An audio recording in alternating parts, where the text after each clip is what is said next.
We can always pull through. When I was 15, I went on to a family field trip during the summer. Our family decided to visit a place where we had never gone before, San Francisco, California. We packed and got all of our luggage and ready into the vehicle.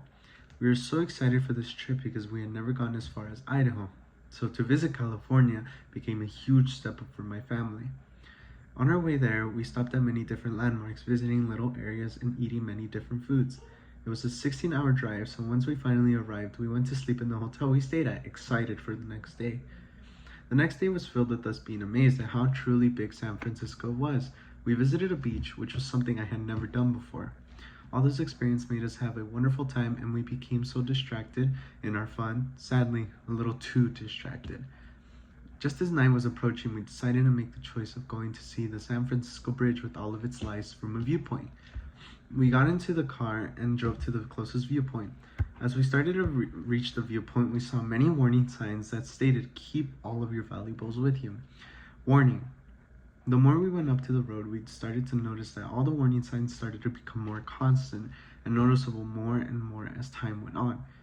Once we reached the top, we saw a car parked on the edge with a group of people with ski masks watching us drive by. We did not think much of it.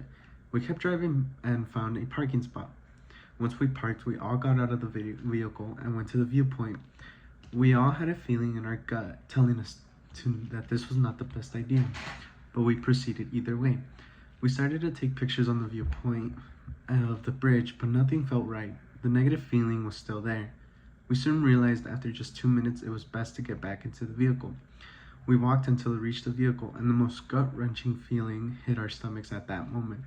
Glass everywhere, broken windows, half of our valuables gone. We had been robbed. We panicked and started the vehicle, and my dad drove away as fast as he could to reach us into safety. We reached the hotel filled with sadness. All of our money, credit cards were stolen, and our precious valuables. There was no hope. We only had one more night left at the hotel, and we would get kicked out. We all had an idea to rush to a bank and apply for emergency money. The next day we reached the bank with a few miles of gas. My parents tried their best to qualify, but it did not work. Our application got rejected. All of us had no clue as to what to do until my dad opened the side cabinet, and it was the most relieving feeling to know exactly what we saw. He had one last card in the trunk that had enough money to get us back home. This card's purpose was for emergencies only. We got our stuff and rushed home as fast as we could. On the drive there, my family decided to turn our sadness and anguish into a laughing manner to cheer me and my siblings up. On our way there, we laughed everything off, teased each other, and made fun of each other for not paying attention to the most obvious things. That was our way of coping with what had just happened. What happened to my family showed that we can always pull through and find a way to keep fighting and to try our best, even if everything is against us. Those events made us more resilient and to realize that we can always learn and try our best and to not